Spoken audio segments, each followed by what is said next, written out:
Berjumpa lagi bersama kami di Mimbar Agama Buddha dengan tema Patriot Buddhisme. Semoga cahaya Tiratana selalu bersemi di dalam hati kita. Semoga dengan kekuatan Buddha, Dhamma, dan Sangha mengkondisikan hati kita penuh dengan metta, cinta kasih, karuna, belas kasihan, mudita, ikut berbahagia, dan upeka, keseimbangan batin. Ya, di sini saya tidak sendiri, saya bersama seorang penyuluh agama Buddha, beliau bernama Heko Widyanandi SDTB. Ya, selamat datang Pak Heko. Selamat datang. Ya, pasti sehat bahagia selalu ya Pak Heko ya. Bahagia selalu. Ya, nah di sini kita kedatangan seorang narasumber yang sangat luar biasa di bidangnya. Pada kesempatan kali ini kita membahas mengenai Patriot Buddhisme. Ya, langsung saja kita ngobrol-ngobrol santai ya Pak Eko ya. Nah, kalau misalnya kita berbicara mengenai Patriot Buddhisme ya. Jadi sebenarnya apa sih itu Patriot Buddhisme? Pak Eko, silakan. Oke. Patriot Buddhisme dalam agama Buddha itu sama dengan melestarikan atau spirit atau perjuangan yang dimana merupakan tanggung jawab kewajiban bersama kita sebagai anak bangsa. Nah, sikap kewajiban bersama itu menghargai nilai-nilai pahlawan. Kalau dalam agama Buddha, kita dengan melakukan atau mempraktekkan Dhamma itu sendiri atau ajaran dari Sang Buddha. Nah, di mana pentingnya terikatan kesejahteraan sebagai bangsa yang dicapai juga bertujuan untuk kebahagiaan bukan hanya diri sendiri ya Pak Sigi, tetapi kepada semua makhluk yang ada di dunia ini. Semua makhluk yang ada di dunia ini. Ya. Begitu juga dengan saudara, teman, dan kerabat-kerabat kita yang ada di rumah. Itu dalam agama Buddha seperti itu patriotnya. Kita meneladani sikap atau perjuangannya. Itu Pak Sigi. Wah, berarti di sini yang paling penting itu kita harus meneladani ya Pak Eko ya di perbuatannya, baik itu dari diri kita sendiri atau itu sebagai keluarga atau itu teman. Berarti di sini patriotnya di sana. Saya menggarisbawahi di situ Pak Eko ya. Menarik Pak Eko. Nah, kemudian kalau misalnya kita melanjutkan Pak Eko ya, kalau kita berbicara mengenai sifat ya, sebenarnya sifat seperti apa sih yang kita bisa katakan sebagai patriot ya? Kemudian apakah ada kaitannya di dalam ajaran agama Buddha? Ya, sesungguhnya ada kaitannya dengan ajaran dari Sang Buddha itu sendiri ya. Ajaran dari Sang Buddha itu sendiri yang dimana di dalam agama Buddha juga menjelaskan tentang 4 kediaman luhur atau 4 sifat empat sifat mulia yang dimana yang dimana yang pertama yaitu metta. Ya, metta itu artinya adalah cinta kasih. Cinta kasih itu bukan hanya kepada kita, tetapi bukan hanya kepada saudara kita saja, bukan hanya kepada teman kita saja, melainkan kepada semua makhluk yang ada di dunia ini gitu. Yang kedua adalah sifat karuna, ya. Sifat karuna itu adalah sifat kasih sayang, yang dimana kasih sayang itu juga mencerminkan sifat kasih sayang kepada semua makhluk juga, bukan individu kita sendiri. Yang kedua adalah sifat bermuda cita atau kita sebagai mempunyai perasaan welas asih kepada semua makhluk. Yang keempat itu sebagai hati seimbang atau keseimbangan batin, yang dimana kita juga mempunyai rasa seperti itu. Nah, itulah yang menjadi sifat-sifat patriot atau semangat yang perlu sebagai kita teladani dari sifat dari Sang Buddha itu sendiri gitu. Itu Kak Singgi. Ini menarik ya. Jadi tadi kata Pak Heko tuh yang paling penting itu tuh ada 4 sifat ya tadi ya. Sifat itu adalah metta, cinta kasih, karuna, belas kasihan, mudita, ikut berbahagia, dan upeka ya, keseimbangan batin ya. Jadi itu kaitan dalam ajaran agama Buddha ya pasti ya Pak Eko ya. Nah, kemudian gini Pak Eko ya. Kalau misalnya kita berbicara mengenai patriot kan, biasanya ada erat kaitannya dengan sebuah pengorbanan kan, pasti kan. Nah, pertanyaannya adalah seperti ini Pak Eko. Apakah orang yang mengorbankan diri demi agama itu bisa disebut sebagai patriot, Pak Eko? Kalau di dalam agama Buddha itu sendiri, mengorbankan demi agamanya, itu kita lihat dulu apa faktornya. Kalau di dalam agama Buddha, bagaimana orang itu mengorbankannya dengan nilai-nilai agama itu sendiri. Contohnya, kalau mengorbankan dengan sifat yang saya sebutkan tadi, 4 sifat tadi, itu bisa disebut dengan patriot. Cuman kalau dia merugikan makhluk lain, ya merugikan makhluk lain atau dia tidak menghendaki atau ingin kebahagiaan dirinya sendiri, itu bukan yang disebut dengan patriot gitu. Gitu Pak Singgi. Jadi menarik ya. Dimana di sini kalau misalnya seorang itu berbuat dengan 4 sifat mulia tadi, tapi dia tidak mengorbankan orang lain, itu disebut patriot. Tapi misalnya jika dia mengorbankan, itu tidak disebut patriot ya Pak Eko ya. Nah, oke Pak Eko, kalau misalnya tadi kan ada yang bilang mengorbankan dan ada yang bilang tidak mengorbankan Pak Eko kan. Kalau misalnya seseorang dia mengorbankan orang lain, tapi dia menyebut dirinya patriot, apakah itu menjadi sebuah pembenaran Pak Eko? Tidak bisa. Kalau dia intinya kalau dia tuh mengorbankan makhluk lain, intinya mengorbankan makhluk lain demi apapun juga, itu bukan disebut dengan patriot. Di dalam agama Buddha sendiri sudah jelas tadi, sifat cinta kasih, kasih sayang, perasaan simpati, dan hati seimbang. Itu penting sekali yang kita tanamkan di generasi yang sekarang ini gitu Pak Singgi. Kalau kita misalkan demi kebahagiaan diri sendiri tapi makhluk lain menderita, itu bukan Buddhisme. Bukan disebut dengan agama Buddha. Karena agama Buddha sendiri adalah kebahagiaan makhluk lain itu yang terpenting. Kebahagiaan saudara, teman, kerabat, bahkan makhluk-makhluk yang ada di dunia ini, hewan dan segala macam. Itu adalah disebut dengan Buddhisme. Menarik ya di sini ya Pak Eko ya. Kalau misalnya semakin kita mengenal mengenai patriot Buddhisme ini, banyak hal yang dapat kita petik tadi ya. Nah, oke, ini pertanyaan menarik berikutnya Pak Eko. Kalau saya boleh bertanya ke Pak Eko, sebenarnya siapa sih patriot dalam ajaran agama Buddha Pak Eko? Nah, patriot dalam ajaran agama Buddha itu sendiri adalah guru agung kita, yaitu Siddhartha Gautama. Ya, Siddhartha Gautama atau Buddha itu adalah, kita sudah tahu Buddha itu adalah, saya cerita sedikit, Buddha itu adalah dulunya adalah seorang pangeran dari suku Sakya. Beliau mengorbankan makhluk lain, mengorbankan dirinya demi kebahagiaan makhluk lain. Ya, mengorbankan dirinya demi kebahagiaan makhluk lain. Yang dimana dia mempunyai tahta kerajaannya dia korbankan, ya demi mengorbankan makhluk lain. Selama beliau mengorbankan makhluk itu, mengorbankan dirinya itu, ke harta, tahta dia tinggalkan demi kebahagiaan kita semua yang ada di dunia ini. Begitu Pak Singgi. Ini menarik ya. Mungkin saya boleh gali lebih dalam ya Pak Eko ya. Kalau misalnya kita dengar dari ceritanya Siddhartha Gautama, bahkan Siddhartha Gautama pun itu kan mengorbankan istrinya ya. Kalau menurut Pak Eko sendiri gimana? Pasti kan istrinya sedih waktu itu. Ya, pada saat itu di benak dari Pangeran Siddhartha, ya saya sebutkan masih pangeran karena beliau masih meninggalkan kehidupan duniawi. Setelah beliau meninggalkan kehidupan duniawi, meninggalkan istana itu, di benak dari istrinya pasti sedih. Siapa yang nggak ditinggal pasti sedih. Tapi di balik itu dia membahagiakan makhluk yang ada di dunia ini, gitu. Di balik penderitaan itu dia mengorbankan makhluk yang ada di dunia ini. Dia melepaskan diri setelah dia keluar dari istana di Sungai Anoma, dia melepaskan diri menjadi seorang pertapa. Ya, bukan begitu enak. Dia dulu di istana dilayani, dihargai, dipuja. Setelah itu dia menjadi seorang pertapa. Demi apa? Demi kebahagiaan makhluk hidup. Demi kebahagiaan semua makhluk, bukan kepada istrinya saja, tapi kepada semua makhluk. Gitu Pak Singgi. Jadi di sini waktu itu hebat ya di sini ceritanya Pak Eko ya. Jadi seorang yang awalnya pangeran biasa dilayani, di sini ke hutan yang dimana berjuang sendiri ya Pak Eko ya. Mungkin kalau kita boleh sedikit cerita perjuangan Pangeran Siddhartha Gautama itu, perjuangan seperti apa sih yang dia lakukan sehingga beliau pantas disebut sebagai patriot? Perjuangan seperti apa Pak Eko? Oke. Jadi ini kita tarik kepada sejarah dari agama Buddha itu sendiri. Ya, ditarik daripada sejarah agama Buddha itu sendiri.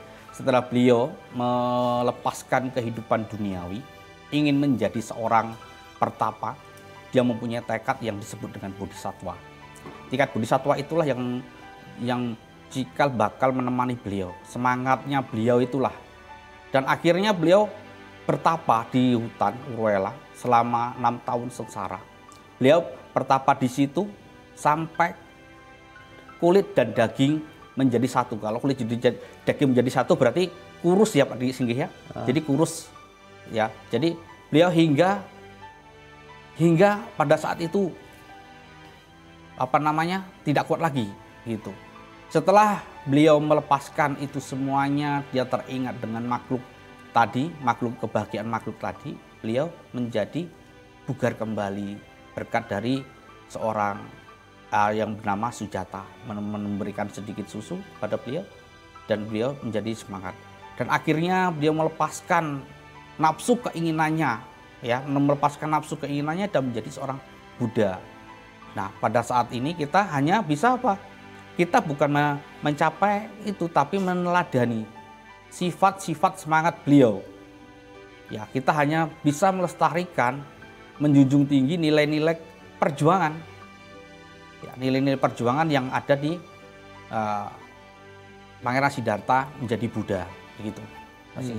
Berarti ceritanya itu di sini Pangeran Siddhartha yang mengorbankan diri sebagai patriot dan Pangeran Siddhartha juga yang menjadi teladan dan guru agung itu sendiri ya, begitu ya. Nah, tapi Pak Eko, kalau kita melanjutkan cerita sejarahnya, ketika misalnya Sang Buddha itu sudah tercapai pencerahan sempurnanya, pastikan banyak hambatan dan banyak rintangan yang dilalui oleh Sang Buddha itu sendiri, Pangeran Siddhartha Gautama. Nah, di tengah jalan bagaimana Pangeran Siddhartha itu bisa mengatasinya dan seperti apa nilai patriotisme di dalamnya itu? Boleh diceritakan satu dua kejadian. Kalau kita lihat dari sejarah tadi, Pangeran Siddhartha melepaskan kehidupan duniawi, menjadi seorang pertapa, membahagiakan makhluk yang ada di dunia ini, ya. Jadi seperti ini, beliau dengan semangatnya mengorbankan penderitaan, mengorbankan tahta demi kebahagiaan kita semua. Kita juga bisa seperti beliau atau menjadi seorang bodhisattva. Dengan cara apa? Tadi beliau mempertahankan keinginannya, nafsu keinginannya, dia tidak menjadi seorang Buddha. Tapi melepaskan keinginan itu bisa menjadi seorang Buddha.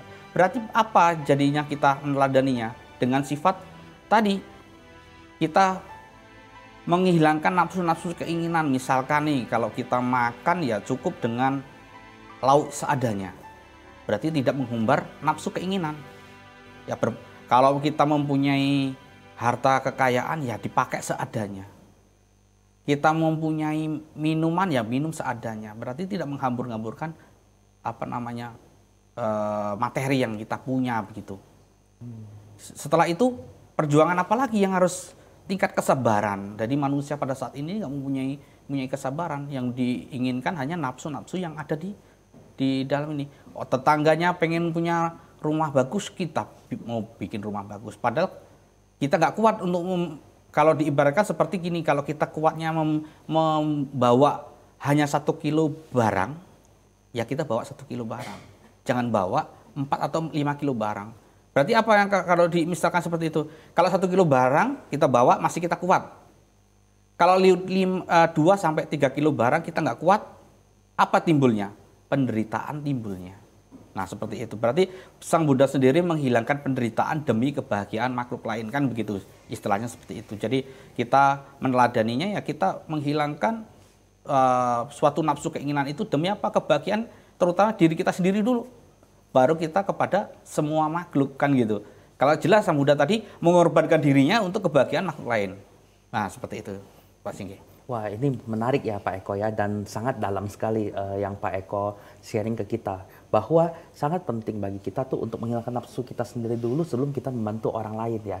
Kebanyakan justru di Indonesia sebaliknya. Misalnya kayak tadi Pak Eko bilang, tetangga lihat punya rumah, kita juga mau. Dan itu adalah nafsu ya, kayak gitu ya. Ini menarik. Oleh karena itu, para pemirsa dimanapun Anda berada, tetap di layar televisi Anda, karena kita akan kembali setelah jeda pariwara berikut ini.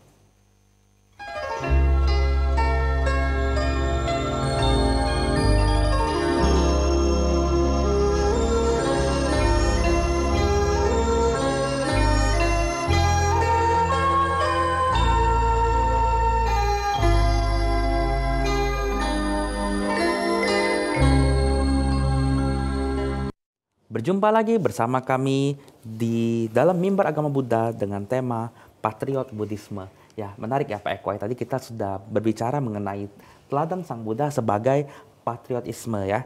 Nah, oke, kita masuk ya.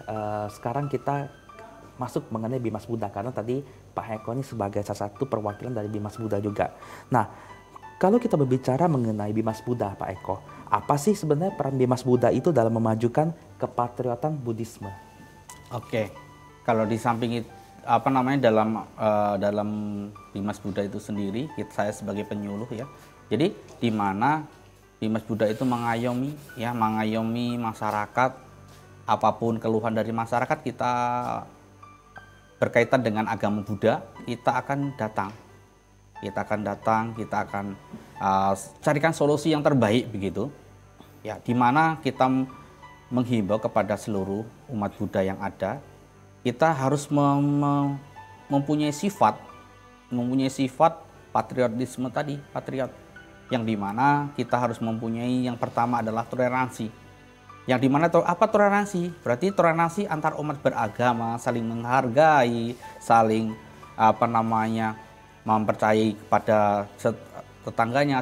Saya ambil contoh sederhana, bagaimana kita menghargainya itu, misalkan tempat agama orang lain beribadah, kita memberikan tempat untuk beliau. Nah, begitu, itu ya toleransi. Terus yang kedua adalah moderasi.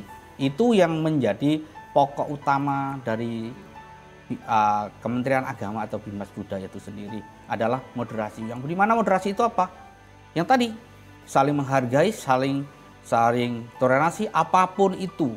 Dari mana asalnya, dari suku apa, dari bentuk apa, dari agama apa, itulah saudara kita, yang disebut dengan moderasi itu sendiri Pak Singgi. Jadi kita semuanya itu duduk di negara Indonesia itu mempunyai kekuatan yang sama, mempunyai hukum yang sama. Ya, jadi agama Buddha sendiri itu juga harus mempunyai moderasi atau saling menghargai, saling tidak mencemooh agama orang lain, ya. Jadi saling menghormati tadi, inti utamanya seperti itu Pak Singgih. Menarik ya. Berarti di sini memang perannya Bimas Buddha adalah poin utamanya adalah toleransi dan moderasi ya, Pak Eko ya. Karena sangat penting bagi Bimas Buddha tuh untuk menekankan kepada toleransi ya. Nah, menarik kalau kita berbicara mengenai sebaliknya. Pastikan di lapangan kita tahu lah ya, pasti kadang terjadi yang namanya itu gesekan-gesekan atau terkadang konflik-konflik kecil kayak gitu kan. Nah, pertanyaannya adalah begini, bagaimana Bimas Buddha itu dapat mengatasi gesekan-gesekan itu kalau misalnya terjadi di lapangan? Silahkan Pak Eko. Oke, jadi kalau misalkan terjadi permasalahan ya, gesekan-gesekan itu adalah suatu permasalahan yang ada di lapangan. Ya, tentunya kita harus merukunkan itu semuanya. Harus merukunkan, memanggil beberapa yang bermasalah tadi, misalnya kita jadikan satu, kita carikan solusi yang terbaik. Ya, karena kita sendiri, apalagi kita di Bimas Buddha atau umat Buddha itu mempunyai cinta kasih dan kasih sayang. Jadi tidak ada istilah perpecahan di situ. Jadi saling menghormati atau menghargai tadi kita tanamkan kepada umat kita, umat Buddha, terutama umat Buddha. Mungkin kita mencarikan solusi ya Pak Singgi, mencarikan solusi yang terbaik demi apa? Demi kebahagiaan tadi, demi tidak ada percekcokan atau permasalahan yang ada selama ini, begitu Pak Singgi. Ya, menarik ya Pak Eko ya. Kalau kita boleh menelitik lebih dalam ya Pak Eko ya, kalau boleh tahu biasanya masalah-masalah umum apa sih yang konflik-konflik kecil terjadi, dan biasanya solusi seperti apa yang ditawarkan oleh Bimas Buddha jalannya? Apakah mungkin boleh sedikit dijabarkan Pak Eko? Oke, kalau selama ini sih di dalam Bimas Buddha sendiri belum terjadi suatu konflik yang sangat riskan sekali ya. Ya, di dalam agama Buddha juga di Bimas Buddha sendiri juga masih aman-aman aja Pak Singgi selama ini, karena kita juga harus kita terapkan tadi sikap toleransi, saling menghargai, moderasi agama yang ada, khususnya di Sumatera Selatan atau Kota Palembang ini kan tidak ada permasalahan yang signifikan bermasalah begitu. Jadi apalagi kalau misalkan tadi solusi apa dari Bimas Buddha misalkan? Solusinya itu tadi, ya mungkin misalkan ada satu wadah majelis atau dengan majelis B ada suatu permasalahan gesekan. Selama ini nggak ada permasalahan itu ya, selama ini harmonis mereka. Tapi kalau misalkan ini diambil contoh seperti itu ya kita luruskan, kita panggil keduanya, kita carikan solusi apapun permasalahan itu, kita kalau bisa dimusyawarahkan dengan baik seperti itu.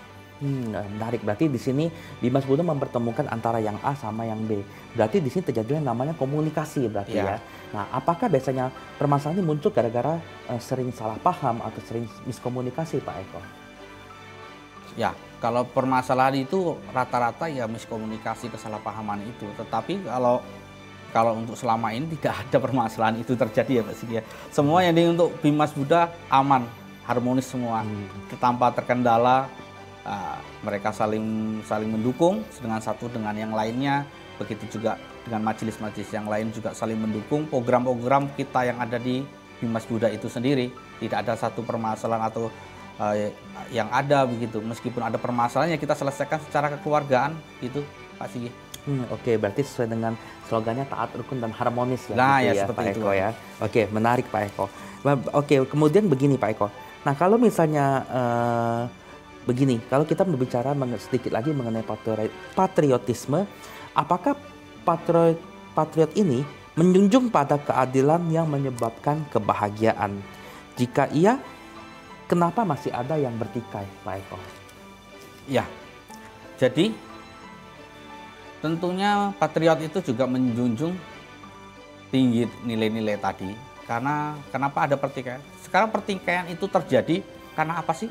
Karena dirinya sendiri sebenarnya, bukan karena orang lain. Coba kalau dirinya itu bisa mengontrol, ya mengontrol nafsu keinginannya, mengontrol apalagi sifat-sifat yang dia punyai. Dalam agama Buddha itu ada sifat jahat itu ada 3 hal. Yang pertama adalah sifat benci atau yang disebut dalam bahasa Pali itu adalah dosa. Ya, sifat benci yang terdiri dari kebencian. Terus sifat apa lagi? Selain sifat benci adalah sifat serakah atau yang disebut dengan loba. Ya, sifat serakah atau disebut dengan loba atau sifat kebodohan batin. Nah, ketiga sifat ini atau loba, dosa, dan moha ini itu ada di dalam diri kita semua. Ya, sebelum kita mencapai tingkat kesucian atau setara dengan Buddha, kita masih memiliki 3 hal ini. Nah, 3 hal inilah yang harus kita kikis, harus kita hilangkan. Ya, ketiga hal ini harus kita kikis, kita harus hilangkan. Sifat benci kita kurangi, sifat serakah kita kurangi, sifat kebodohan batin itu kita kurangi. Saya jelaskan satu persatu. Jadi sifat benci, siapa di sini yang nggak mempunyai sifat benci? Semua orang masih mempunyai sifat benci, tetapi kadarnya itu yang harus kita kurangi. Terus serakah, sudah punya rumah satu yang saya jelaskan tadi, masih punya rumah lagi, masih punya kendaraan satu, mempunyai kendaraan satu, masih pengen kendaraan lain, itu yang disebut dengan sifat serakah. Kalau sifat kebodohan batin, apa yang terjadi kebodohan batin itu? Kebodohan batin adalah yang dimana sudah tahu itu bermasalah masih dilakukan, itu yang disebut dengan kebodohan batin. Nah, ketiga hal ini yang harus kita hilangkan. Ya, ketiga hal ini yang harus kita hilangkan, kita kurangi. Ya, kalau bisa kita hilangkan, tetapi kalau nggak bisa kita hilangkan, ya kita meminimalisir terjadinya tiga sifat ini. Mudah-mudahan kalau 3 sifat ini terkendali dengan baik, khususnya umat Buddha ataupun masyarakat Buddhis atau manusia yang ada di dunia ini, tentunya bahagia semua, Mas Inggi. Wah, ini menarik ya. Berarti akar permasalahan itu hanya dari 3 akar ini ya Pak Eko ya. Di mana itu adalah loba, keserakahan, dosa, kebencian, dan moha, kebodohan batin ya Pak Eko. Oke, nah jadi bagaimana menurut Pak Eko solusinya untuk mengatasi keserakahan, kebencian, dan kebodohan batin ini sehingga umat Buddha itu bisa lebih bijaksana dan berkembang? Ya, tentunya begini. Ini cerita sedikit riwayat ya, bukan riwayat, maksudnya dalam cerita sedikit dan kehidupan saya sendiri. Contohnya seperti ini.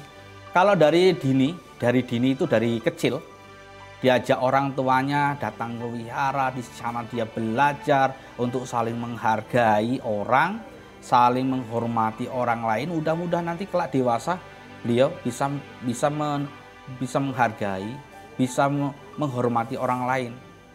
Ya, sifat benci berarti tidak suka.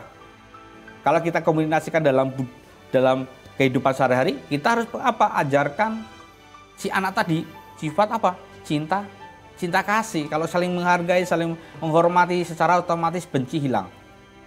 Oke. Yang kedua adalah sifat apa tadi? Loba. Loba itu keserakahan. Nah, sifat keserakahan itu bagaimana caranya? Kalau dari kecil sudah diajarkan untuk saling memberi, saling berbagi ya kepada semua orang, kepada temannya, kepada keluarganya, maka kelak nanti dewasa akan hilang sifat serakah tadi.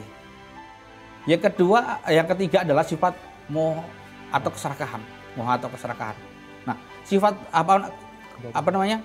Sifat kebodohan. Ya, sifat kebodohan. Jadi sifat kebodohan itu muncul bagaimana kalau seseorang itu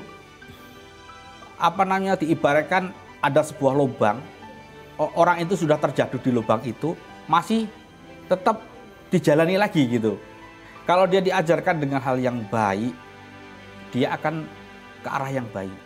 Kalau kalau di wihara-wihara itu kan ada namanya sekolah minggu Buddhis itu. Jadi bagaimana cara untuk anak itu belajar dhamma, belajar untuk menghargai sifat-sifat yang ada di Buddhisme itu sendiri. Seperti itu Pak Singgih. Wah, ini menarik ya. Jadi tadi Pak Eko bilang bahwa akar permasalahannya muncul itu tuh dari keserakahan, kebencian dan kebodohan batin ini cikal bakalnya jika orang tua itu mulai mengajarkan dan mengajak anaknya misalnya sekolah minggu atau mengajarkan ini, niscaya ini pasti akan hilang ya Pak Eko ya. Berarti kita bisa bilang bahwa orang tua pun bisa dibilang sebagai patriot juga ya Pak Eko ya di sini ya. Ya, orang tua itu mempunyai peran penting di dalam untuk generasi Buddhis itu mempunyai peran penting ya, mempunyai peran penting yang dimana seorang orang tua itu ya, jadi saya bilang kan adalah mempunyai peran penting utama sebagai pahlawan atau patriot. Karena apa? Si anak ini kalau masih kecil pasti masih siap nurut sama siapa? Pasti orang tuanya. Kalau orang tuanya mengajarkan ke hal-hal yang mempunyai sifat-sifat baik, secara otomatis dia akan menjadi anak yang berbakti, yang baik. Makanya tadi kalau orang tuanya mengajak anaknya setiap hari Minggu itu hari yang libur panjang kalau bagi anak-anak itu, maunya main begitu. Tetapi kalau hari Minggu orang tuanya mengajak ke wihara untuk berbuat satu kebajikan, maka nanti dewasa akan menuai kebajikan itu. Nah itu seperti itu ya. Jadi diibaratkan kalau orang tuanya itu menanam benih, ya, dalam Buddhis itu adalah hukum karma ya Pak Sigi ya. Jadi menanam kebaikan atau suatu hal yang baik, orang tuanya akan menuai kebaikan itu, gitu Pak Sigi. Jadi istilahnya orang tua itu mengajarkan hal yang positif buat anaknya. Jadi nilai-nilai Buddhisme itu ada di dalam benak anaknya. Oh, oke. Di sini berarti orang tua itu pasti memiliki peran yang baik ya. Oke, Pak Eko. Jadi di sini kan saya mempunyai sebuah cerita. Jadi ada orang tua, kan orang bilang bahwa apel itu pasti tak jauh dari buahnya ya. Nah, jadi ada cerita nih, orang tua itu mau memberikan yang terbaik buat anaknya. Dia selalu memberikan sebuah contoh buat di rumahnya dan sebagainya. Tapi ketika misalnya anak ini berujung SMP dan SMA, di mana dia bergaul dengan temannya, anak ini malah mendapatkan dukungan itu bukan dari orang tuanya lagi, tapi dari temannya yang mempengaruhinya kayak gitu. Nah, kalau memang sudah terjadi seperti ini, sebaiknya bagaimana orang tua itu bisa memberikan saran atau memberikan contoh kembali kepada orang tua itu. Tapi jangan dijawab dulu Pak Eko. Oleh para pemirsa tetap di layar televisi Anda karena kita akan kembali setelah jeda pariwara berikut ini.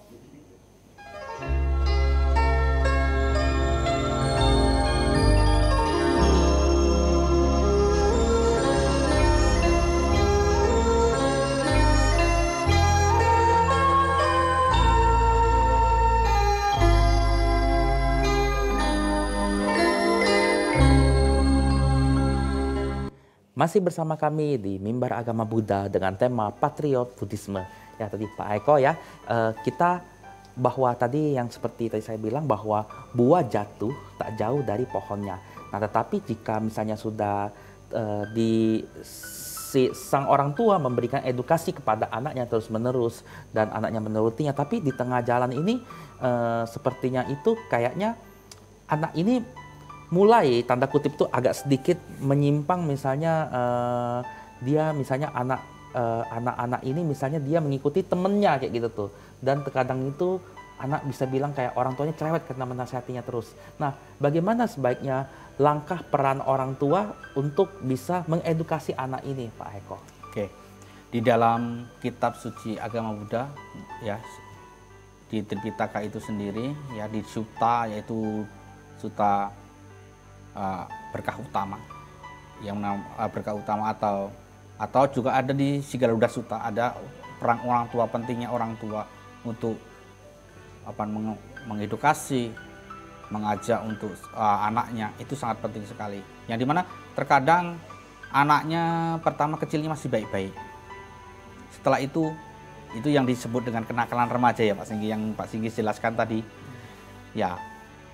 Yang tadi sudah dijelaskan bahwa Pak Singgi sudah kasih perumpamaan tadi, ada buah tidak jauh dari pohonnya. Itu yang diibaratkan seperti apa? Tanaman kebajikan dari orang tuanya tadi, atau karakter atau perilaku yang dari orang tuanya tadi itu akan ditiru oleh anaknya. Kalau orang tuanya mengajak anaknya setiap hari Minggu ke wihara, dari kecil diajarkan ke wihara, secara otomatis dia akan nurut dari kemudian harinya. Nah, disebut dengan tadi, kalau misalkan dia dewasa, dia bergaul dengan orang yang saya sebutkan bukan kenakalan tapi orang yang tidak bijaksana, maka anak tadi itu lama-lama kalau dia sudah mempunyai karakter yang udah baik, kebijaksanaan udah baik, dia tidak akan terpengaruh oleh hal itu. Tidak terpengaruh dengan hal itu. Maka kita sebagai orang tua, kita dari dini, anak-anak kita dari dini, kita harus bisa bagaimana caranya anak kita itu minimal ya ke wihara. Contoh sederhana, di wihara itu apa saja yang diajarkan? Pasti dia puja bakti atau sembahyang. Kedua, di situ belajar pengetahuan tentang dhamma. Setelah itu apa? Belajar bagaimana cara untuk menghargai, cara toleransi kepada sesama. Dan nilai-nilai itu yang penting sekali yang harus kita terapkan. Makanya kita lihat di lingkungan-lingkungan sekarang ini ya, banyak sekali anak-anak yang sudah timbulnya kenakalan-kenakalan yang disebut dengan kenakalan remaja. Kalau orang tua mengajarkan dengan hal yang baik seperti yang saya bicarakan tadi, maka tidak akan terjadi suatu gesekan, tidak ada satu permasalahan, dan timbulnya tadi patriotisme pada orang tua itu sangatlah penting. Makanya disebut dengan orang tua adalah patriot. Bagi siapa? Bagi keluarganya. Ya, itu Pak Singgi. Jadi semua hal kalau di dalam keluarga itu orang tua adalah patriot. Kalau secara agama Buddha itu adalah patriot. Tapi kita juga bisa meniru ajaran-ajaran Buddhis itu sebagai patriotnya, supaya kita menjadi patriot juga. Untuk siapa? Bukan saja untuk keluarga kita, bukan hanya untuk diri kita, tetapi untuk bangsa dan negara ini, Pak Singgi. Nah, seperti itu, Pak Singgi. Oh, oke, menarik ya, Pak Eko ya. Tadi kita sudah membahas mengenai keluarga sebagai patriot ya. Nah, pertanyaan begini, Pak Eko, apakah ada kaitannya patriot Buddhisme kepada bangsa dan negara? Pak Eko? Mungkin silakan. Ya, tentunya ada kaitannya dengan patriot Buddhisme untuk menjaga keutuhan negara kita ini. Kalau kita tadi, contohnya pahlawan, kan patriot ini diibaratkan sebuah pahlawan yang mempunyai jasa kebajikan. Kalau seorang anak mengajar, sudah belajar dhamma dengan baik, maka anak ini cikal bakal tidak akan merugikan orang lain. Kalau sudah tidak merugikan orang lain, itu sudah apa? Sudah menjaga negara kita. Contoh sederhana, kalau misalkan nggak ada orang yang jahat, pasti negara ini aman. Nah, salah satunya. Jadi patriot dalam agama Buddha itu juga bisa menjaga keutuhan NKRI, menjaga keutuhan bangsa dan negara kita ini. Itu kalau anak-anak kita sudah mempunyai jiwa-jiwa yang baik, maka negara kita ini menjadi negara yang aman, adil dan makmur. Begitu Pak Sigit. Oh, jadi di sini jelas ya Pak Eko. Berarti di sini sangat berkaitan ya, karena tadi seperti Pak Eko bilang bahwa kalau orang itu tuh memiliki jiwa dan patriot semangat Buddhis ini, dia tadi mungkin saya boleh menarik 3 tadi, dia pasti dijauhin dari namanya loba, keserakahan, kebencian, dosa, dan moha, kebawaan batin pastinya Pak Eko ya. Oke, kalau misalnya kita kembali masuk ke keluarga ya Pak Eko ya, terkadang kan misalnya di dalam keluarga ini kan orang tua itu mau menjadikan, misalnya dia mau mencoba memberi teladan, tetapi bagaimana dengan orang tua yang mau anaknya baik, tapi dia tidak memberi contoh yang baik bagi anaknya, apakah masih disebut sebagai patriot? Nah, kalau disebut dengan kita gini, patriot itu sendiri kan sebagai nilai-nilai atau pahlawan yang mempunyai jasa yang baik ya. Kalau sebuah pahlawan, apakah bisa disebut dengan pahlawan? Tentunya tidak. Karena apa? Karena nanti hasilnya tadi seperti yang Pak Sigi umpama kata dibuat tidak jauh dari pohonnya. Kalau orang tuanya tidak mengajarkan hal yang baik, kira-kira anaknya menjadi hal yang baik atau hal yang tidak baik? Tentunya hal yang kurang baik kan begitu. Nah, makanya itu ya, terutama kita semuanya harus bisa menjalankan itu semua dengan baik.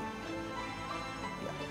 Mudah-mudahan kalau mengajak anaknya itu datang ke hari pagi datang ke wihara, diajarkan untuk sembahyang, diajarkan untuk saling menghargai, anaknya nanti ya besar sama dengan apa yang diajarkan oleh orang tuanya tadi.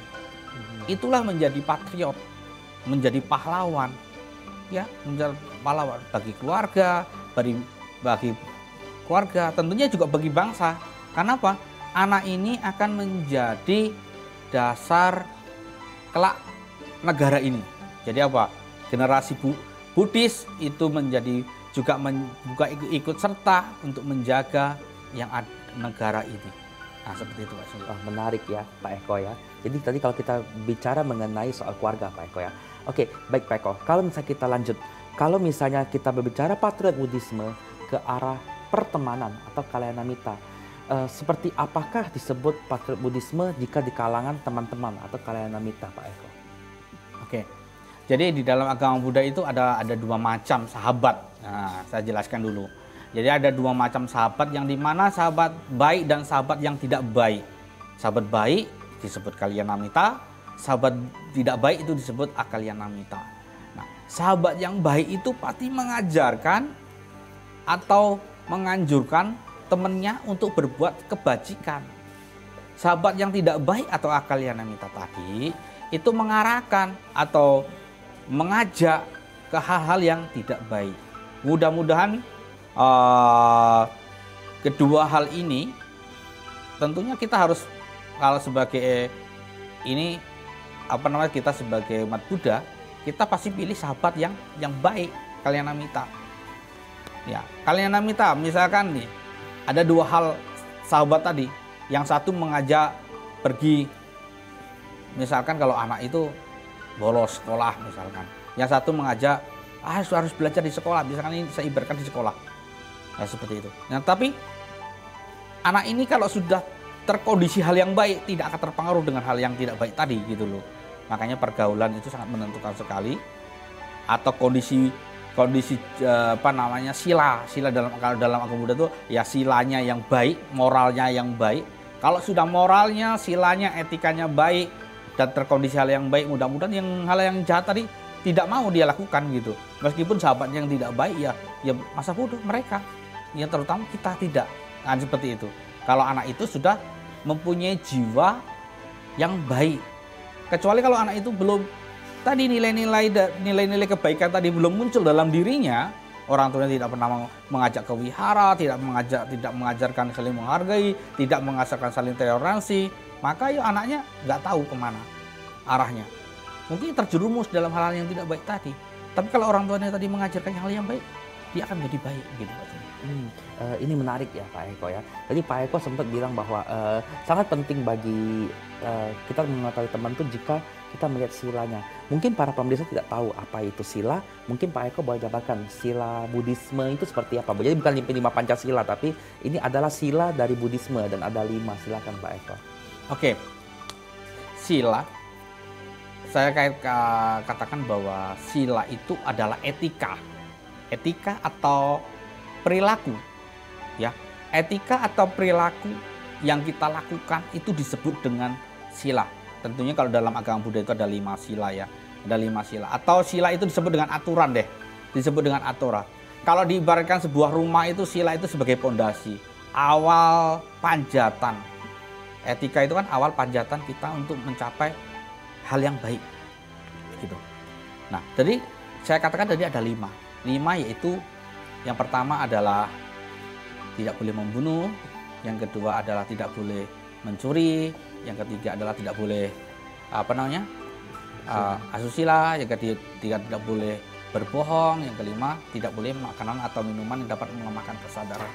Itu adalah dasar dari umat Buddha. Tetapi kalau untuk anak-anak kecil, Dek, tidak boleh 5 sila, enggak. Kita ajarkan sila menurut apa? Etika. Cara dia berbicara kita ajarkan hal yang baik, terus perilaku dia diajarkan yang baik, itu menjadi tolak ukurnya supaya anak itu bisa menjadi panjatan-panjatan yang lebih baik, begitu.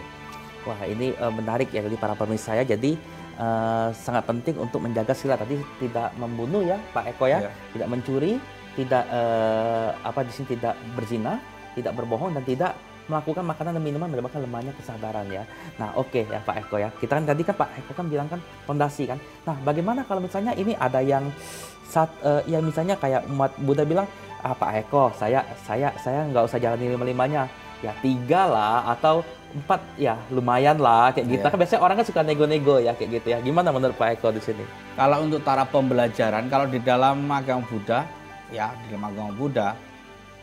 itu ya kalau sudah menjadi umat Buddha nggak bisa dinego lagi, 5 ya 5 gitu.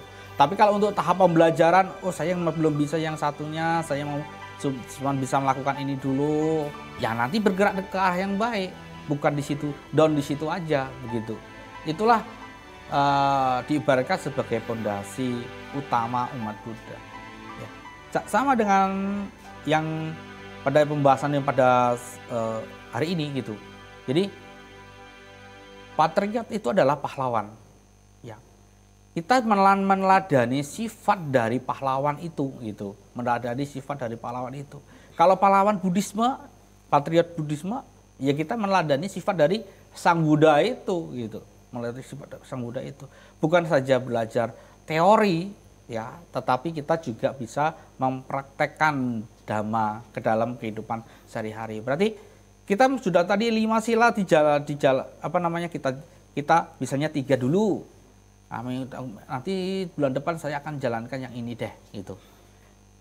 Berarti misalkan kita berhasil 3, nanti yang 2 jangan lupa. Itu jadi PR buat kita. Itu kalau menjadi arah yang lebih baik tadi gitu. Seperti Sang Buddha sendiri, bukan semata-mata Sang Buddha itu langsung keluar dari istana menjadi pertapa langsung menjadi Buddha, tidak. Banyak sekali proses-proses yang terjadi di dalam kehidupan Siddhartha itu. Makanya kita sudah bersyukur sebagai umat Buddha kita sudah ditunjukkan sebuah jalan untuk mencapai kebahagiaan, dan bagaimana jalan itu kita sendiri yang bisa menentukan apakah kita mau untuk ke depan ke arah yang baik atau tidak. Berarti semua tergantung pada siapa? Bukan tergantung pada Buddha, bukan tergantung pada orang tua kita, tetapi tergantung pada siapa? Diri kita sendiri, Pak Singgi.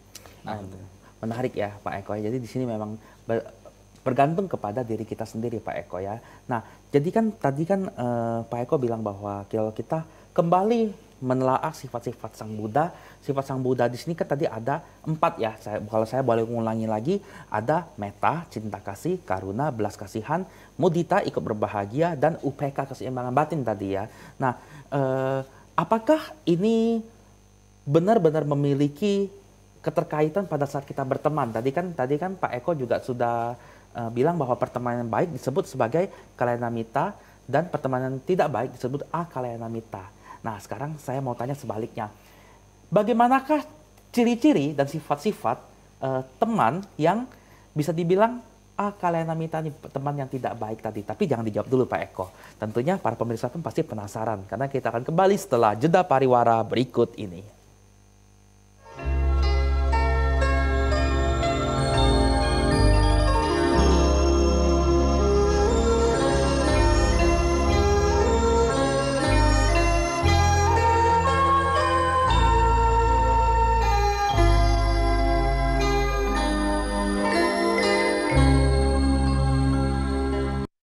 Masih bersama kami di TVRI Mimbar Agama Buddha dengan tema Patriot Buddhisme.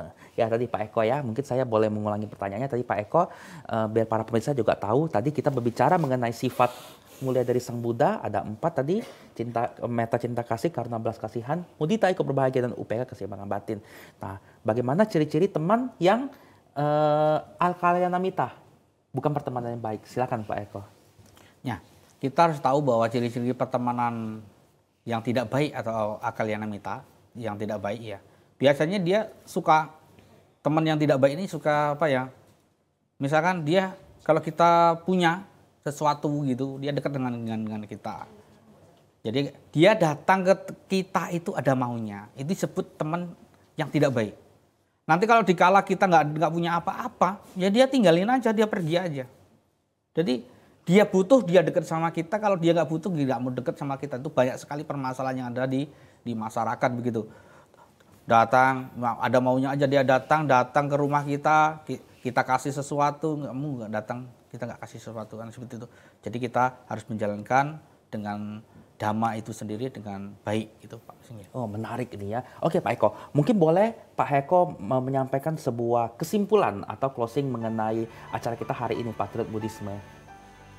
Oke, jadi kita sebagai umat Buddha, mari kita semuanya bisa menjadi toladan buat keluarga kita, toladan buat teman-teman kita, toladan buat semua yang berjodoh dengan kita. Karena apa? Kita tahu bahwa patriot dalam agama Buddha adalah Buddha sendiri. Berarti kita harus bisa menjalankan, mempraktekkan ajarannya supaya kita bisa menjadi Buddha di kehidupan yang akan datang. Jadi kebahagiaan itu terletak pada siapa? Kebahagiaan itu terletak pada diri kita sendiri, bukan orang lain. Oke, ya para pemirsa, seperti yang kita dengar dari narasumber kita barusan, sangat penting untuk meletakkan kebahagiaan kita kepada diri kita sendiri, bukan kepada orang lain. Dan pada saat itulah kita juga dapat menelaah, mendalami, dan melihat ajaran dari Sang Buddha itu sendiri. Oleh karena itu sekali lagi Pak Eko, terima kasih atas kedatangannya pada kesempatan kali ini. Ya, para pemirsa juga dimanapun Anda berada, ya kita pasti mendapat manfaat dari Mimbar Agama Buddha kali ini. Oleh karena itu, ya kami sekedap kru kerabat kerja TVRI undur diri dan sampai jumpa di Mimbar Agama Buddha berikutnya. Namo Buddhaya.